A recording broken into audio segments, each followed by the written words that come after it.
सबसे पहले आपने देखा कि लगभग 156 साल हो गए डुमरांव नगर परिषद के बने हुए।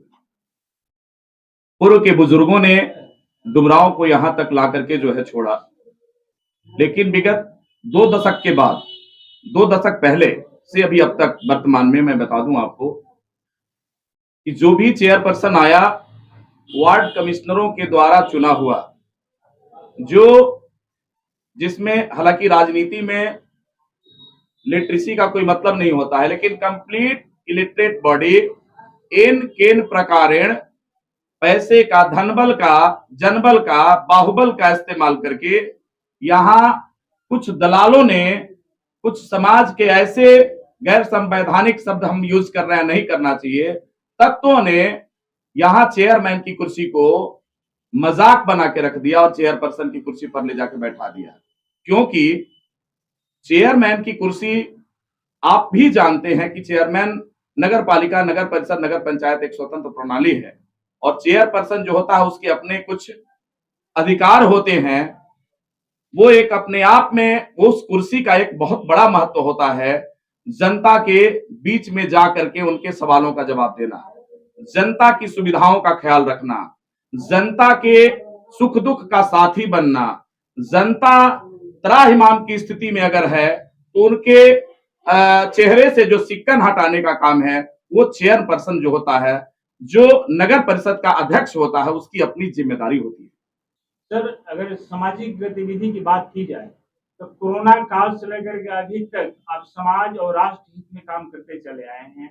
गरीबों को मदद करना, गरीब बेटियों के हाथ पीला कराना अपने खर्चा से, या फिर जो पीड़िता है उसको मदद करते हैं। तो क्या ऐसा नहीं लगता है कि इसको आप इसमें भजा रहे हैं इलेक्शन में? आपने ठीक क्वेश्चन किया। गरीबों की मदद करना, लगभग मैं डुमरांव की धरती पर लगभग मैं 3 दशक से हूं लगभग, और एक डॉक्टर के रूप में आज तक सेवा करते आया। मैंने इससे पहले 2010 में इलेक्शन लड़ा था। 2010 में ब्रह्मपुर विधानसभा से मुझे हराने का भरपूर प्रयास किया गया और मैं सदन तक नहीं पहुंच पाया। सामाजिक कार्यकर्ता होने के नाते जनता के बीच जाकर के उनके आंसू को पोंछना, ये मेरे फितरत में है। क्योंकि कभी बाप दादे भी हमारे इसमें जो है शामिल होकर के जनता के दुख दर्द में शामिल होकर के उनको हंसने के लिए एक रास्ता बनाया, उनके बच्चों के लिए निवाला की व्यवस्था की, उनके बेटियों के लिए शादी विवाह का, उसी ब्लड से मैं आता हूं। तो जाहिर सी बात है कि जिस ब्लड में लोगों के, जिस ब्लड में जो है संस्कार इस तरह का समाहित हो, जो सामाजिक सोच, जिससे समाज में हमेशा जो विसंगतियां पैदा है उसको एकजुट करके लोगों में समरसता कायम करना, और ये हमारे अपने बुजुर्गों से हमने सीखा। हमारे बाप दादा जो भी रहा करते थे, इनसे पहले जो है हमारे, जिन्होंने हमें जन्म दे करके जो है यहां तक पहुंचाने का काम किया। और डुमरांव की धरती पर जब से मैं आया, ऐसे ऐसे महापुरुषों को मैंने पढ़ा। अभी मैं बता दूं आपको कि डुमरांव की धरती पर यहां आजादी के आंदोलन में जिस समय संग्राम हुआ था, भारत की आजादी में डुमरांव के स्वतंत्रता सेनानियों ने, शहीदों ने जो मुहिम में भाग लिया और कुर्बानियां तक दी जान की, वो डुमरांव आज जो है समस्याओं के अंबार में, जकड़न में पड़ा हुआ है। एक चीज रुकना चाहेंगे जी। कभी डुमरांव की पहचान यहाँ के गढ़ महाराजा कमल सिंह, बिस्मिल्लाह खां, माँ डुमरेजनी के नाम से हुआ करता था।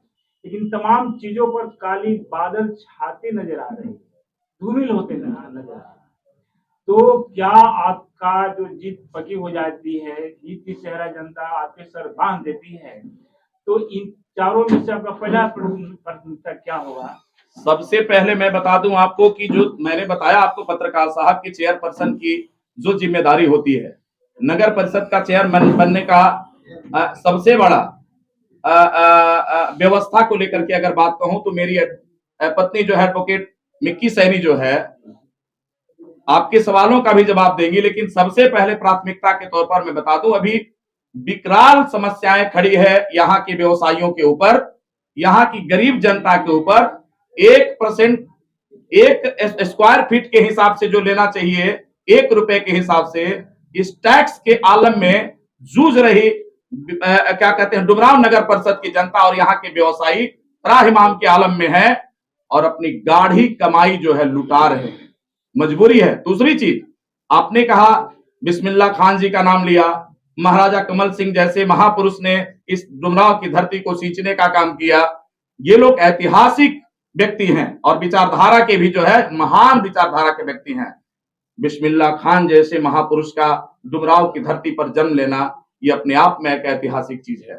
मैं उन लोगों के सम्मान में डुमरांव की जनता के जो चेहरे पर सिक्कन है, आप देख रहे हैं, गंदगी का अंबार, बज बजाती हुई नलियां, महकती हुई क्या कहते हैं, बदबूदार नलियां, और यहां जाम की जो समस्या जो है आए दिन मुंह खड़े किए हुए है। लोग त्राहिमाम की स्थिति में है। प्रशासनिक जो व्यवस्था है वो लचर है। नगर परिषद क्षेत्र में आप भी जानते हैं कि नगर परिषद का जो चेयरमैन मेन बॉडी होता है उसका अपना अधिकार होता है, उसमें डीएम भी उनके चेयर तक पहुंच करके किसी भी तरह की चीजों में दखल अंदाजी नहीं कर सकते। अब रही बात इलिटरेसी, दलालों के चंगुल में पूरी तरह से नगर परिषद फंसते गया, जिसकी वजह से विकराल समस्याएं जो है पैदा हो गई यहां नगर परिषद में।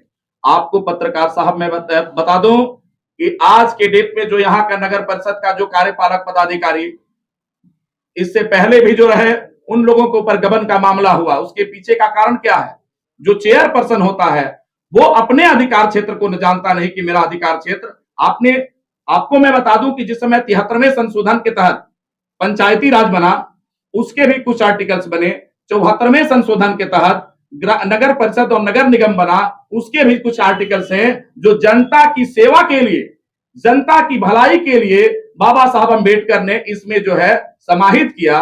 और नगर परिषद में चेयरपर्सन का जो अधिकार होता है अपने आप में राजा होता है, और वह राजा जो जनता और प्रजा का ख्याल नहीं रखता हो उसको राजा कहलाने और बनने का कोई हक नहीं बनता है। क्योंकि डुमरांव की जनता ने आपके ऊपर विश्वास किया और आपने क्या किया, उनके विश्वासों को विश्वासघात के रूप में जो है जनता के सवालों का जवाब देने से कतराते हैं। उनकी गाढ़ी कमाई बिचौलिए को, दलालों को लुटाते हैं। और यही कारण है कि यहाँ का व्यवसायी आज अपने आप में सुरक्षित महसूस नहीं कर रहा है।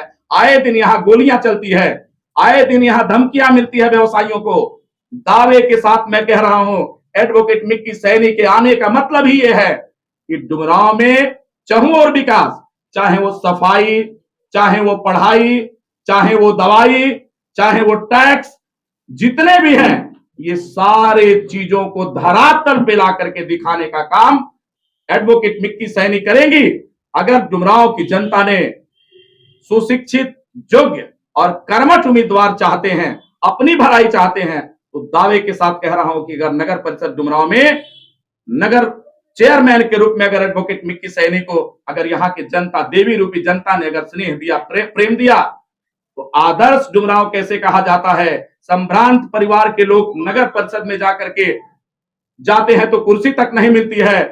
डायरेक्ट रूप में इनका भी कहना है कि मैं वो व्यवस्था करूंगी नगर परिषद में, यहाँ के संभ्रांत सुशिक्षित पढ़े लिखे लोग जब आएंगे तो यहाँ का कर्मचारी उठ करके एक गिलास पानी देगा और कहेगा कि श्रीमान आप बताइए आपकी समस्या क्या है, और त्वरित कार्रवाई करते हुए अगर वो यहाँ से समस्याओं का निराकरण नहीं किया तो निश्चित रूप से सस्पेंशन ऑर्डर उसके लिए तैयार रहेगा कि भाई तुम्हारे जैसे कर्मचारी की यहाँ कोई जरूरत नहीं है।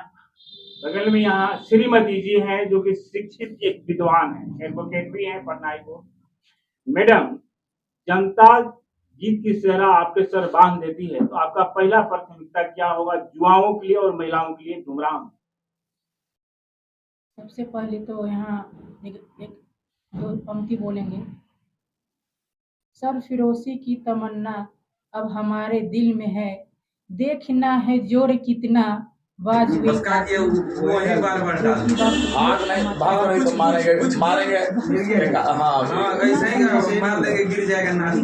वर्णन नहीं। आप सभी लोग जानते हैं माता सावित्रीबाई फुले ने कितना अपने जीवन में संघर्ष किया, और उन्हीं के चलते यहाँ की महिलाएं, चाहे इतिहास में महिलाएं, उन्हीं के चलते आगे बढ़ी, और उन्हीं के बदौलत आज हम यहाँ भाषण दे रहे हैं। मैडम, आप एक एडवोकेट हैं, पटना हाईकोर्ट की, शिक्षित विद्वान महिला हैं जो इतने तेज तरह एक्टिव, शिक्षित विद्वान महिला फील्ड में खड़ी नहीं है। हम्म। क्या लगता है कि आपकी विद्वता, आपकी पढ़ाई लिखाई का लाभ नगरवासियों को मिलेगा? जरूर मिलेगा। उनके विश्वास जो है विश्वास ही रहेगा, उनको विश्वास को कभी ठेस नहीं पहुंचेगा। यानी अब पूरा अनुभव, जब- पूरा एक्सपीरियंस, पूरा अपनी विद्वता है, ये अपने विकास में आप खपाएंगी, कैसा लगता एकदम है? एकदम अगर वो हम पर विश्वास करते हैं तो हम उनको कैसे छोड़ देंगे? उनको विश्वास ही रहने देंगे। अगर मान लिए कि जो इंसान हम पर विश्वास कर रहा है तो उसको उनको विश्वास को कैसे ठेस पहुंचाएंगे? अगर आज हम ठेस पहुंचा देते हैं, उनके विश्वास को तोड़ देते हैं, जनता हमारे वोट विश्वास के अपना एक कीमती वोट दे देते हैं, तो अब जो जनता फुटपाथ पर सो रही है तो हम भी फुटपाथ पर सोएंगे।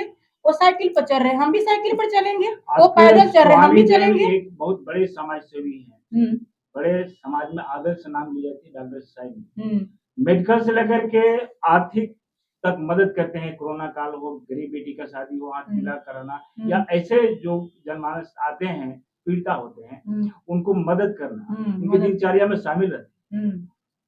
तो क्या लगता है कि ऐसे लोग का स्नेह प्राप्त होगी? जरूर होगी।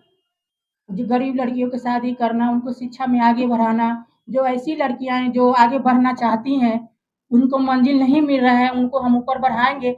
हम महिलाओं के लिए तो कर रहे हैं। जो महिलाएं ऊपर नहीं उठ रही हैं, आज के युग में तो बहुत उठ गई हैं, लेकिन पहले के युग में है कि जो भुड़के से बाहर नहीं निकलती थी, लेकिन उनको जो हम आगे बढ़ाना चाहते हैं, अगर जो आगे बढ़ना चाहती हैं उनको हम आगे हौसला देकर बढ़ाना चाहते मैडम, एक आखिरी सवाल है हैं। कि इस माहौल में ये जो इलेक्शन चल रही है, अधिकतर दारू मुर्गा के ही बाजार गर्म है। लोग चाहते हैं कि दारू मुर्गा को वोट खरीद लें। सबसे पहले तो जी। हम ये सब चीज से नफरत करते हैं।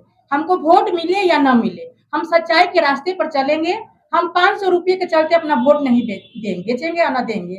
आज हम वोट बेच देंगे। जो इंसान हमको 500 रुपये के चलते वोट बेच देगा तो वो अपना जमीन बेच दिया, अधिकार दे दिया। तो हम उनको क्यों अपना कीमती वोट उनको दे? आप हमको वोट दे चाहे मत दे, आज हम सच्चाई के रास्ते पर चलेंगे तो सच्चाई के रास्ते पर हम जो काम कर रहे हैं वो आगे भी होगा। आज हम दलाली के चक्कर में पड़ जाएंगे, वोट में चिकन मटन के चक्कर में पड़ जाएंगे, तो फिर तो सारा आगे जो बढ़ने वाले वासियों को किस तरह का संदेश, शुभकामना, मुबारकबाद देंगे आप? एक बार विश्वास करें, एक बार श्री एडवोकेट मिक्की सैनी पर, श्रीमती एडवोकेट मिक्की सैनी पर विश्वास करें। उनके ख्यालों में ख्याल मिला करके, उनके विचारों में विचार करके निश्चित रूप से डुमरांव की नगर परिषद की सम्मानित जनता का ख्याल एडवोकेट मिक्की सैनी करेंगी। आपने क्वेश्चन किया कि मुर्गा और दारू, इस परंपरा को सबसे पहली बार डॉक्टर सैनी तोड़ने का प्रयास करेगा, क्योंकि मुर्गा और दारू तथा पैसे से इस वोट की कीमत को गरीब जनता जो है नहीं समझ पाती है कितनी बड़ी कीमत है। मैं सबसे पहले इस परंपरा को खत्म करने ही आया हूं कि एक गरीब का बेटा भी चाहे राजनीति में आकर के लोगों की सेवा करना, तो चेयरपर्सन की कुर्सी पर बैठकर, क्योंकि अगर हम मुर्गा दारू बांटेंगे तो जनता की गाढ़ी कमाई जो नगर परिषद में है वो हम लूटेंगे। आप सोचिए जरा सा पत्रकार साहब, जितनी यहाँ की जो भी जनता है, भोली भाली जनता तो भोली भाली होती है, आप उसको पैसा देते हैं तो इस जनता और आप पत्रकार समाज के चौथे स्तंभ हैं। आप खुद सोचिए कि पैसा खर्च क्यों कर रहा है, क्योंकि नगर परिषद पे चढ़ के उस कुर्सी पर जिस दिन बैठेगा तो सबसे पहले अपने उस पैसे का हिसाब करेगा कि करोड़ों रुपया पानी की तरह अगर जनता में मैंने बहाया तो सबसे पहले नगर परिषद को लूटो। सबसे पहले नगर परिषद के लोगों के लिए जो व्यवस्था और जो सरकार के द्वारा जो आएगा उनकी व्यवस्था के लिए उस पर कोई ख्याल न रहते हो, सबसे पहले जितना लगाया मैंने सूद समेत उसको वापस लेना। आप समझ लीजिए इसी परंपरा को तोड़ने जा रहा हूं, क्योंकि हम मुर्गा और दारू खिला करके लोगों का वोट नहीं लेंगे। हमें जनता के अधिकारों के साथ विश्वासघात नहीं करना है। जनता स्वयं आकर के अपने अधिकारों के साथ बैठ करके डंके की चोट पर मांगने का प्रयास करेगी और मैं दूंगा। कोई हमें वोट दे या ना दे, हमको ये चिंता नहीं है। और हम सच्चाई के रास्ते पर चले हैं और चलते रहेंगे। मुर्गा और दारू पर ये वोट 500 रुपया पर बिकने वाली नहीं है। टीवी चैनल से महत्वपूर्ण जानकारी के लिए बहुत बहुत शुक्रिया। धन्यवाद।